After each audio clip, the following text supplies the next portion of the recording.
haven't spoken in exactly 2 weeks, 5 days, 7 hours, and, according to the clock on my handler's dashboard, 53 minutes. I shift in my seat, uncomfortable. The cuffs are cruel but necessary, according to the adults. We're on a highway. I don't know which one, just that it wasn't destroyed. It's rare to see an intact highway. The radio is on, and I was appreciating old-school Taylor Swift until my handler switched it to the news with a violent stab of his finger. Good afternoon. It's 5 p.m., time for your local and national news and weather forecast. A woman's voice buzzes through static, and I immediately lunge forward to turn it off. I haven't felt suffocated in days. But there it is, that choking sensation twisting in my throat. Feels like I'm inhaling smoke, drowning in syrup. Before I can, however, my handler gives me the look. There's a reason he's been assigned to me. I hear him as clearly as day inside my head. Don't even fucking think about it. It's been 6 months since the devastating wildfire incident, and the aftermath continues to affect survivors across the country. She says, pausing briefly. Rafe Smallwood, the man responsible for the deaths of more than 500,000 people, was sentenced to death yesterday and subsequently executed early this morning. There's something cruel and calculated in the way my handler cranks up the volume. Shrill static rips through my ears like splintered glass.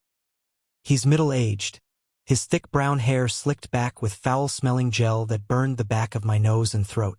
He's not really a talker, just like me. A big guy with a round, stony face. Married, though I can't imagine why. I can see the wedding ring he's failed to hide in his pocket. Despite ongoing appeals from human rights activists claiming he is innocent, the 24-year-old was executed today by lethal injection. The radio crackled. According to officials, the body will be returned to his family in the coming weeks. His brain has been donated for scientific research, per federal law. I can feel my handler's eyes on me. He's waiting for a reaction. The news anchor continues, and I resist squeezing my eyes shut. My handler knows everything about me, what I've done, why I'm here, and what's going to happen to me. I know nothing about him. I wish I did. He would already be dead. The young man, originally from Pittsburgh, was said to have confirmed psychic mutations resulting in. The window is open and cold air blasts my face as I stick my head out, reveling in the breeze. The ruins of what used to be my town fly past in a grayish blur.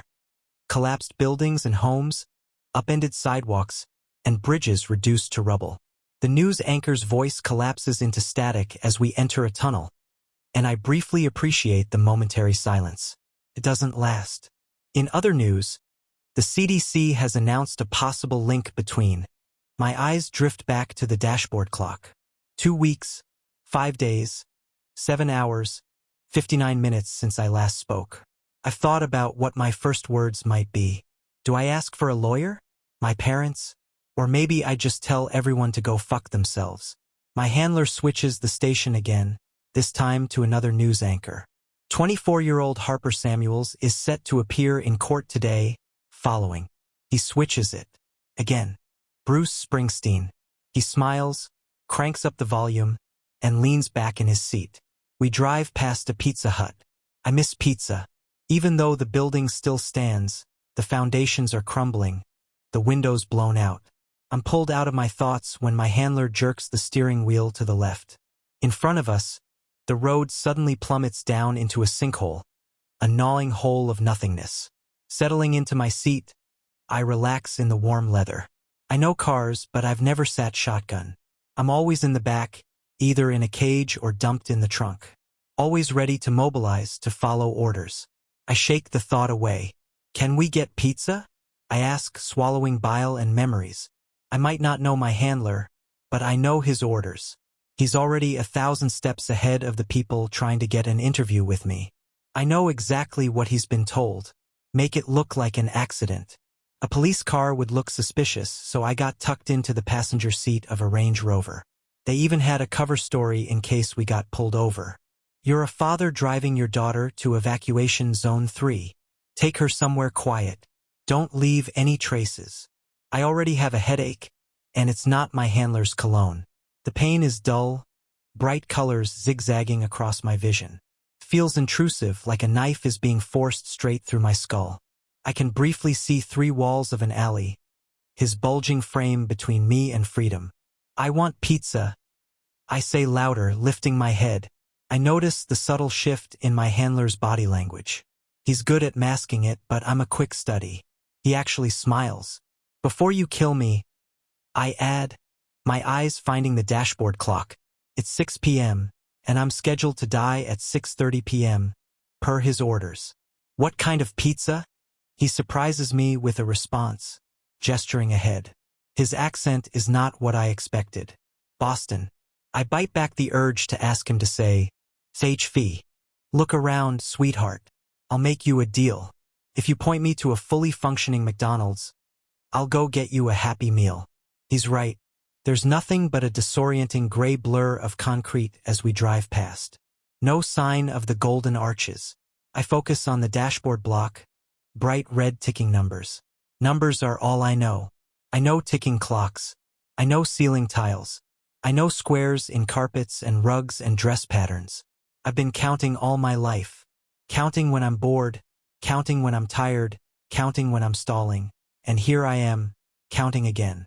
It's been 2,489 days, 35 hours, 13 minutes and 43 seconds since I had freshly made pizza.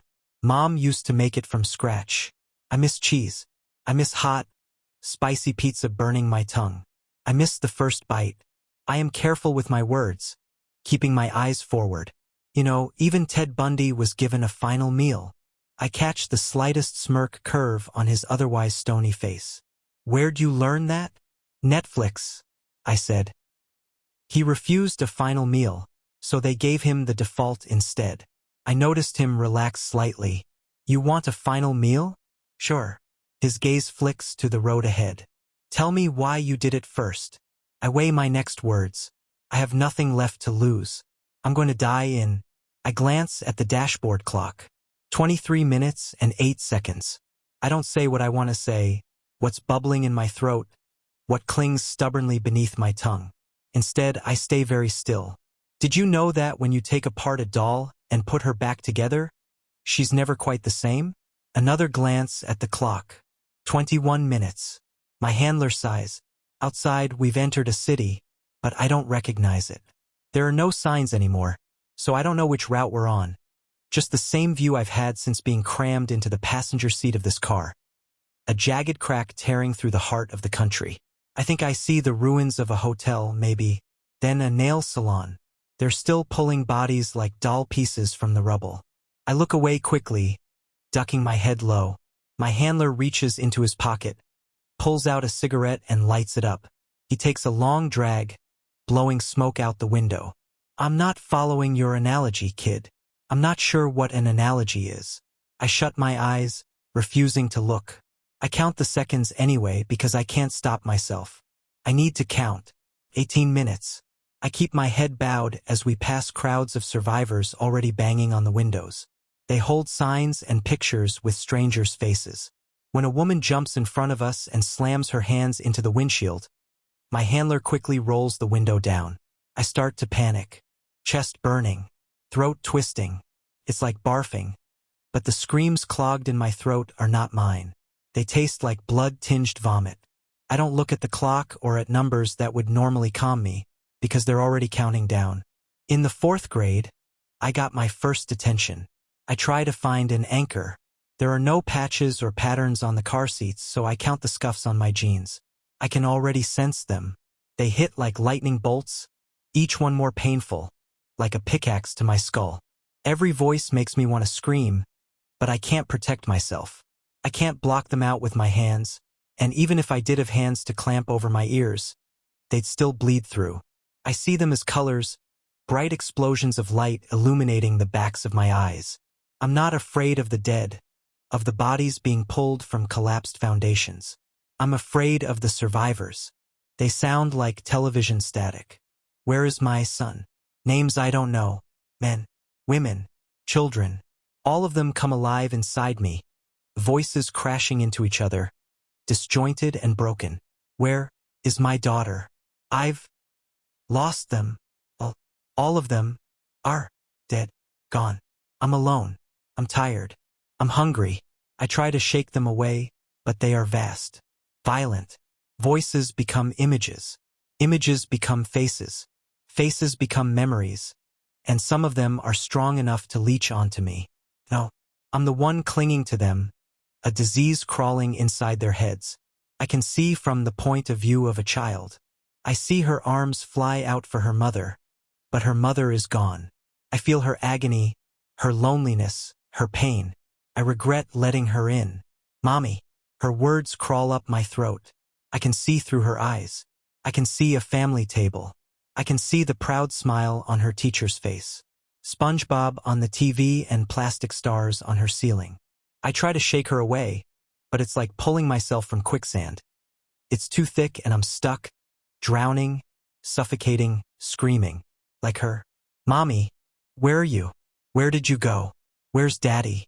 There was a bad earthquake, Mommy. I can't find home. I can't find Bunny. I can't find Spencer. Out of the way, little girl. The world jerks violently, and I'm torn from her. Flying. But there's nobody to catch me. I'm propelled forward in my seat as my handler steps on the brake. My eyes snapping open, yanked back by my seatbelt. I can already taste blood in my mouth. I can't see for a moment. Everything is blurry. Her memories splinter. The girl's name is on my tongue. Arya. We turn down another road leading into the city, and Arya's thoughts fade to a dull whimper. Like cell phone service, the further we drive, Arya's mind detaches from me, piece by piece. Then she's gone. I focus on my words, on my last words, the last time I'll be able to tell my story. In the 4th grade, I got my first detention. I asked why you killed 500,000 people. My handler snaps. His voice is an anchor, creeping back through the silence left behind. Not your fucking life story. I sense movement. He's only turning down the volume on the radio. Go on, he said as we approached the city border. There's already a long stream of traffic crammed into one single lane ahead of us. And beyond that, a skyline of nothing. I feel the breath catch in my throat as we get closer, and the sight twists my gut. Proud giants, once standing tall, reduced to dominoes toppling into each other. My handler sighs when I duck my head further. The traffic isn't letting up, so we're not going anywhere. He leaned back in his seat with a defeated exhale. The floor's yours, kid. Fine. He wanted the start? I'd give him the whole novel. Halfway through Mrs. Trescott's long, boring lecture on times tables, I realized I had superpowers. It wasn't the first time I'd come to this conclusion. I was sitting with my chin resting on my fist, my pen lodged between my teeth, when I noticed that whenever I glanced at the clock, the hands didn't move. But when I looked away, somehow they did move. Magic! My pen popped out of my mouth. I was so excited. I threw my hand up to tell the whole class. Mrs. Trescott just gave me the same look she always gave me when I decided to announce something. I thought it was cool. The other kids didn't share my excitement. Keep your thoughts to yourself, Harper, Mrs. Trescott said, shooting me a warning look. Stop daydreaming and start listening. I ducked my head, well aware of my ears burning red. Kids were already giggling, whispering, muttering to each other. Teachers didn't like me. I was either too loud or too quiet. Kids were ruthless, and there was zero in between. On my report card would be, Harper is a bright child, but she never listens. She's always in the clouds. She can't seem to make friends. But I was listening to my teachers. I just didn't understand what they were saying. I didn't have many friends. I did have a friend called Micah, but then she started talking about boys and makeup and slowly gravitated toward the other girls. I didn't like makeup and boys were still gross. I read books in the bathroom stalls instead. But that just gave me the unfortunate and, I guess, genius nickname HarperCollins. Class ended, and I was eager to make a quick getaway. I was zipping up my backpack when someone prodded me in the back. I twisted around. Evie Hart was one of the most popular girls in class, but only because she had an indoor swimming pool. She was tiny, like a fairy, with red hair pulled into pigtails and always, dressed exclusively in pink. Our moms had been friends when we were babies, so we used to have playdates. Moms really are naive, expecting their kids to be friends too. Even back then, I could tell Evie Hart didn't like me. She liked playing with dolls. I liked playing pirates. I could always tell she was patiently waiting to say goodbye, arms folded, nose stuck up, like I was a worm she wanted to stamp on. When she was old enough to make her own decisions, Evie pulled me aside after I'd been invited to her slumber party to say, "I know my mom keeps inviting you to my house because our moms are friends, but I don't like you, Harper. I don't want you in my house. Tell your mom you don't like me." So that was the end of that beautiful friendship.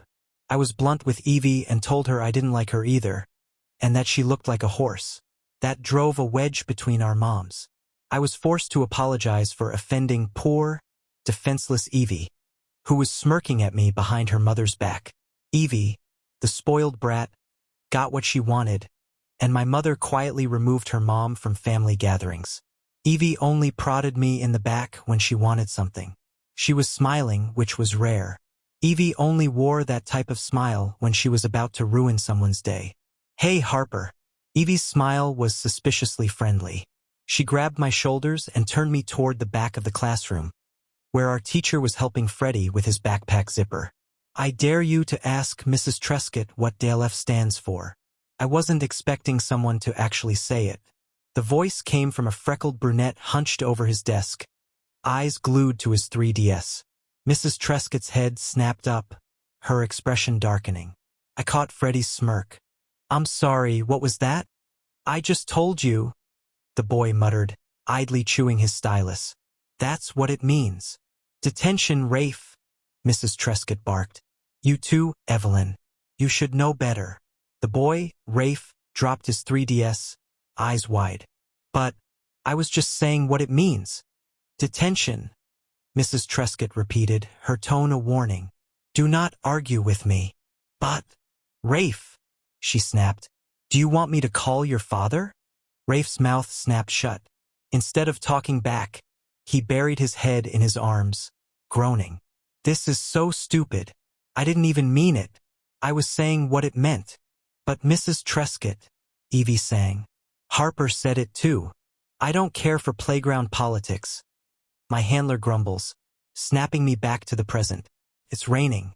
Fat droplets strike the windscreen, trailing down the glass. The sky is darker, which means I'm running out of time. I risk a glance at the dashboard clock. 15 minutes and 8 seconds glares back. We idle under a red light beneath the foreboding shadow of a skyscraper looming like a wounded god. The heart of the city is as depressing as the rest of the road. If I squint, I can see Lady Liberty's head, or what's left of it, her iconic emerald crown, poking from the Hudson. I've seen movies like this, but there was always a monster, always something to be afraid of. I lean my head against the window. I can see shady alleyways still standing, even shallow sinkholes where my body can be disposed of. Another glance at the clock. 13 minutes and 23 seconds. My handler taps his fingers on the wheel. "I don't want any fodder, kid," he mutters, eyes on the road. The light flashes green, and we jerk forwards. Get to the point. So much for stalling. Detention was just the three of us. Evie and Rafe sat in the back row, whispering and tapping their pens, while I slumped in a front row seat, half asleep. I was the only one who noticed when Mrs. Trescott reached into her desk and pulled out a gun. Her eyes didn't blink. Her arms moved like they weren't hers, like a marionette. It happened so fast, almost too fast to register what was happening. She raised the gun, shoved it into her mouth, and I couldn't move. I opened my mouth to scream, but nothing came out. I was frozen, couldn't cry, couldn't breathe. The bang splintered through the silence, where there had only been my shuddery breaths.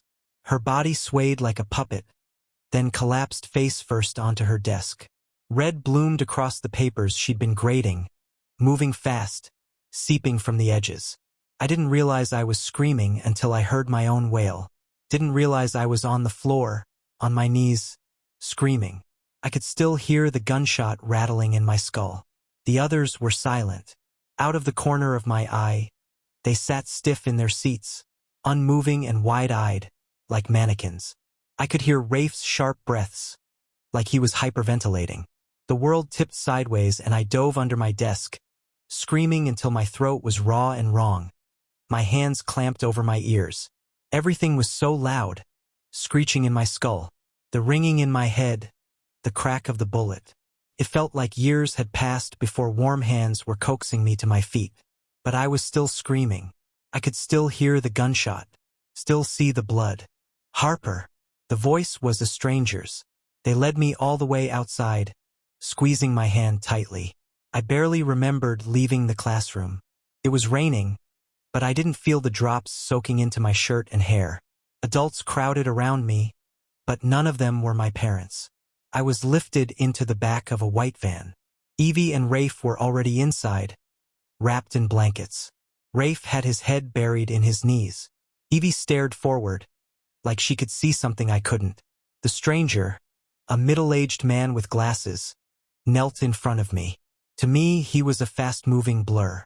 I blinked, and his face swam into view. "Sweetie, it's okay now. You're safe." I felt the jolt as the van began to move. He addressed all three of us in a low murmur, almost a whisper. "Don't worry, your parents have been informed." His expression darkened, and I could glimpse through his facade. He was clinical, quite cold. Cases like these require immediate treatment, following the children first law. He held out his hand, though none of us shook it. "Hello, my name is Dr. Wonder, and I'm from the Children's Trauma Defense Division." His voice was soft, like ocean waves crashing in my ears as the van swayed me back and forth. "Call it witness protection, but for your age. It'll only be for a few weeks. Think of it like a vacation. We get to make sure you three are A-okay, and you get to miss school." He chuckled and leaned back. "Now, doesn't that sound like fun, Dr. Wonder?" My handler interrupts again, pulling me back to reality. 11 minutes and 3 seconds. "Why did your fourth-grade teacher even have a gun?" I relax into my seat. "It was something like that." He scoffs. "Tell the story correctly, or don't tell it at all." I open my mouth to answer, but blurred flashing red lights ahead clamp it shut. "Shit," he mutters. "Don't move."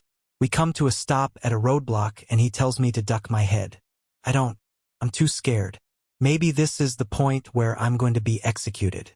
He shoves me down anyway, and already voices stab at the back of my head. The window slides open, ice-cold air prickling the back of my neck. Afternoon. My handler greets a looming shadow outside, and I get a single flash. An empty bed, and a room littered with beer bottles. "Who's the passenger?" Border Control asks. I sense the man leaning in. Another flash, stronger this time. A wedding. Bright yellow explodes across my vision. A newborn. Yellow turns to a sickly green. A woman screams, and the colors twist and contort to dark blue. Nuclear pain strikes the back of my head, sharp and intrusive. I try to shake away the splintered images. A ruined wedding, a single meal for one, that same newborn now a teenager. Red bleeds to dark purple. "I fucking hate you, Dad." The teenager's voice trickles from him to me, and his grief crashes over me. Tastes like expired milk. Feels like a knife being plunged into my skull. I swallow it down, but it crawls back up my throat, following an eruption of pain in my temples. "You're a piece of shit." Another flash. I try to blink it back, but it's relentless.